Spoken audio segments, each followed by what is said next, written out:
Mike and Kellen Moore not getting along. How bad was it, and is that the main reason that he's now working for the Chargers?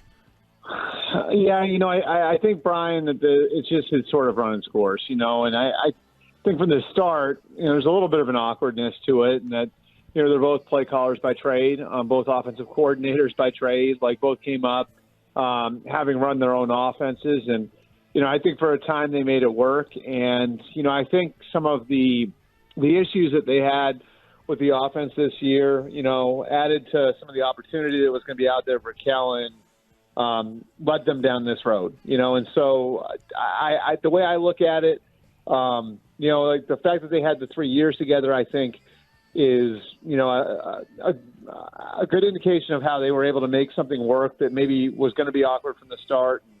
I just think at the very end, like with how well Kellen interviewed in Carolina, and then the amount of offensive coordinator opportunities that were out there, and then how this year went, like you said, like things weren't great between the two of them. It's sort of time for everybody to move on. What is the biggest issue the team faced, and should Cowboys fans be optimistic that Mike McCarthy can do a better job of fixing that than he would have with Kellen Moore here? Well, I think it's the one thing it will do, I think, is kind of streamline the operation a little bit, and so there's going to be, one voice, atop the offense. And I think there's going to be less of a melding of ideas, and that can go both ways. You know what I mean? It can be good to have a lot of different cooks in the kitchen. Sometimes that can be too much. So, I do think, having the head coach working directly with the quarterback can have its positives. And look, like one of the things, if you look at Mike McCarthy's history in Green Bay, they went back and forth between him calling plays and him not calling plays a lot. And, in the end, I think it was one of the reasons why things went the wrong way there. Now I think this is sort of a test of where Mike is as a coach, and where he is as a play caller after not having done it full time for a while. And I think what you want to try to avoid is this sort of turning back into that game of hot potato, which is sort of where it was at the end in Green Bay, where it felt like almost like every other year they were switching whether or not the head coach was doing it or not. You would hope if you're the Cowboys that this is a hard pivot, and that Mike is going to stick to the decision that he's making here to take play calling with Kellen Moore gone. Hey, Albert, I was hearing a lot of the same things you were, and one of the things that I was hearing was that Kellen Moore got tired of Mike. Maybe the back and forth and all that, but it was more about Kellen's like, listen, I need to move on. I don't particularly want to be here anymore. There was a lot of scrutiny by the fan base. Here's the offense it's one of the top offenses. They're scoring points, the quarterback, all this stuff. But I got the vibe that Kellen just, maybe it's not so much about Mike, but he just didn't want to be here. Yeah, I think like there's a career advancement piece to that, definitely, Brian. Like I look, the way I look at it, I think with the way the last few years went for Kellen, where he was in the mix for jobs, but he's never really been able to quite break through, and he wasn't close on a whole lot of those opportunities. I do think that there's that piece of it where I want to be able to run my own operation, and that was sort of what I was getting at, like where when you got two guys who are experienced as play callers, and two guys who have their own ideas of how you should run an offense. Well, if the head coach isn't calling plays, the head coach is going to interject his ideas.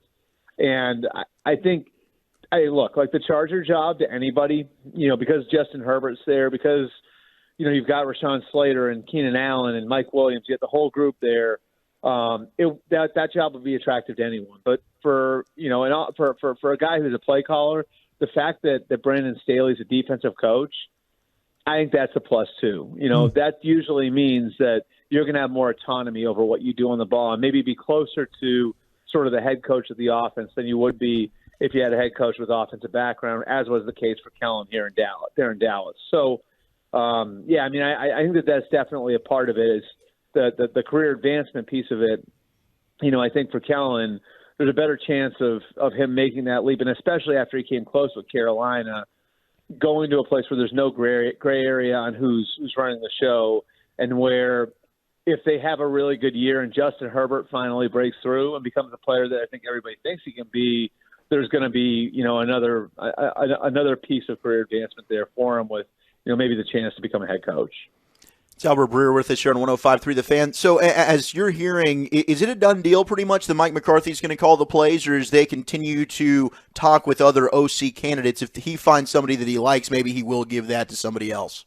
It sounds like he's going to call plays. Now, you never say never with this stuff, because sometimes if you're in competition with another team for someone you really like, then maybe you'd offer something like that. I still think, though, guys, like let's say like you're competing with Baltimore for an offensive coordinator candidate. Well, that offensive coordinator, you may tell that offensive coordinator candidate, yeah, you're going to get to call plays in Dallas.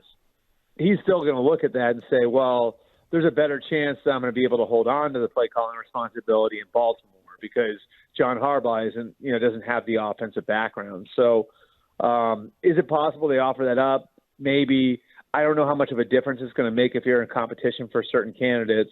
And you also have somebody, I think, in-house in Brian Schottenheimer who has had the role that Ben McAdoo had before, where he's sort of working on both sides of the ball. And, could be a great resource to Mike McCarthy and probably wouldn't need play calling to take that job. Albert, other stuff with the Cowboys beyond play calling, we're talking about the front office and we're talking about Dak a lot. Is the quarterback good enough to win it with the Cowboys' conservative approach to free agency and how that kind of limits team building? Well, I think part of it's the quarterback's contract. I mean, that's the fact is that circumstances change when your quarterback goes into a big contract, and I think we've seen that in Kansas City. Like you look at the construction of that team, and it's a credit to Brett Veach and the guys in the front office. They've drafted really well, and that's a huge reason why, they're able to compete with the Cincinnatis and the Buffaloes, and Buffalo obviously has Josh Allen just going onto a big contract, so his numbers are starting to rise, and Burrow's obviously still on the rookie deal. If you look at the makeup of the Chiefs right now, there are some big money players there, but they're having to rely on a lot of guys on rookie contracts, particularly on defense.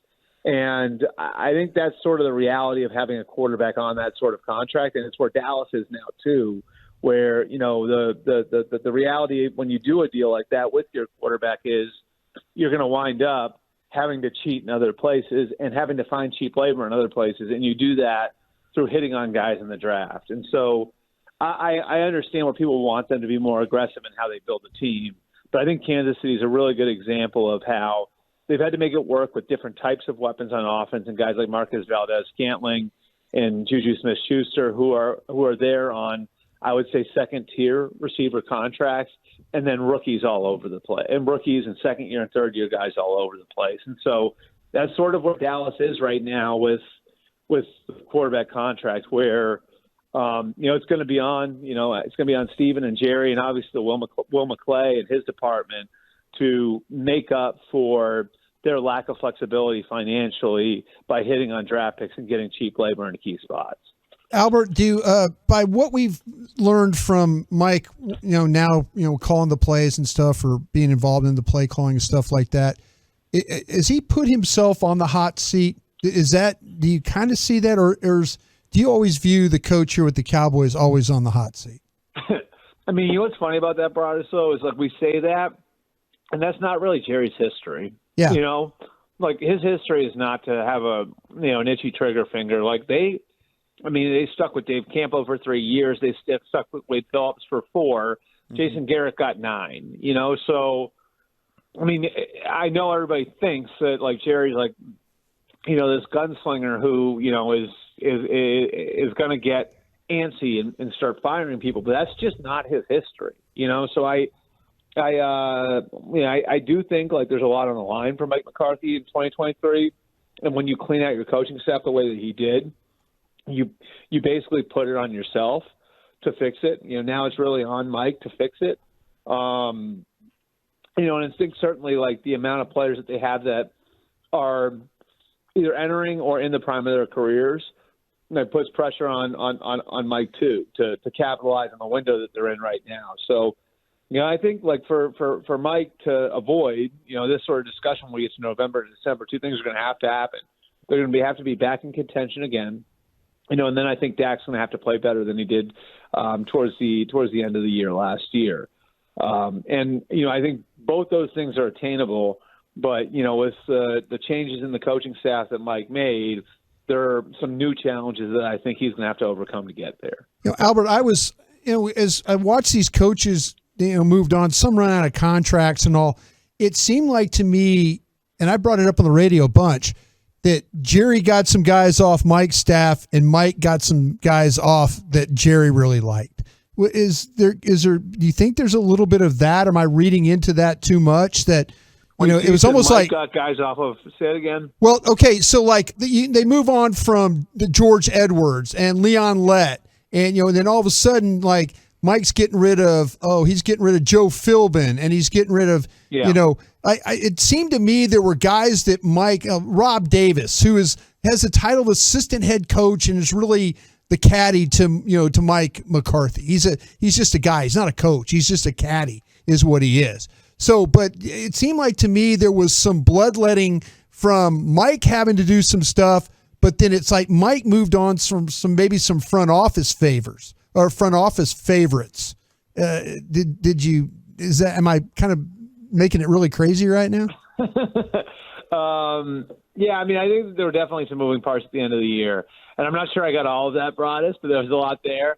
But I do think I do think you look at some of the guys that were longtime Mike McCarthy guys that are gone, right? And yeah, I mean, I certainly think.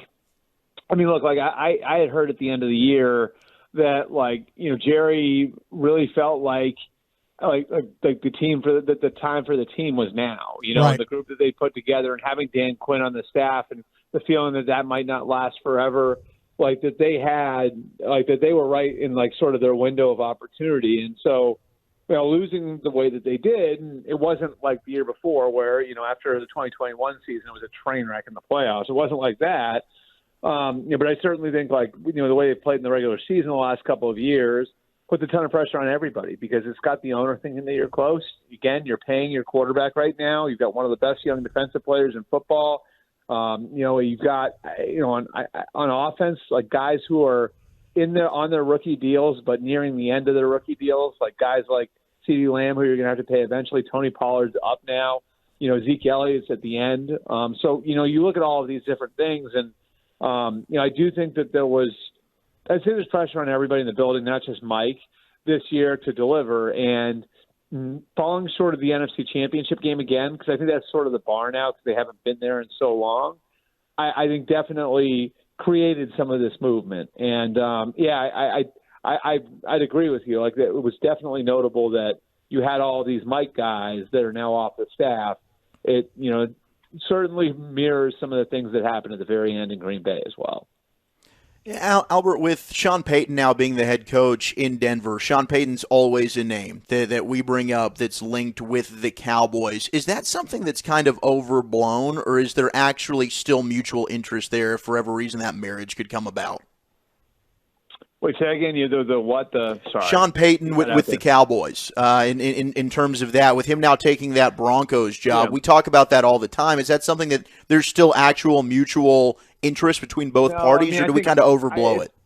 I think that's done. I mean, I can't imagine this. It's hard for me to envision a scenario where this isn't Sean's last job, and so, and look, the Broncos had to keep this alive over the last couple of weeks. This was a process, and I think there were a lot of people that felt like Sean was probably going back to Fox. And there was, obviously the flirtation with Jim Harbaugh. That didn't go away over the last couple of weeks. And, the run at D'Amico Ryans, they really liked D'Amico. And so there were just a lot of moving parts, I'd say, in the Broncos search. And so the fact that they were able to kind of stick it out and land Sean Payton in the end, and the fact that Sean was willing to go there, tells me this is something that's long-term, and this is something that probably Sean's going to view as his last job. Now, I can't tell you that Sean won't do 3 or 4 years there, walk away, and then 2 years after that, maybe something happens. But I don't like that. I don't think that's on anybody's radar at this point. I think I think the idea here for Sean is that this is going to be his last coaching job, and I think the idea for the Cowboys right now would be that a conclusion like that is probably not in the cards.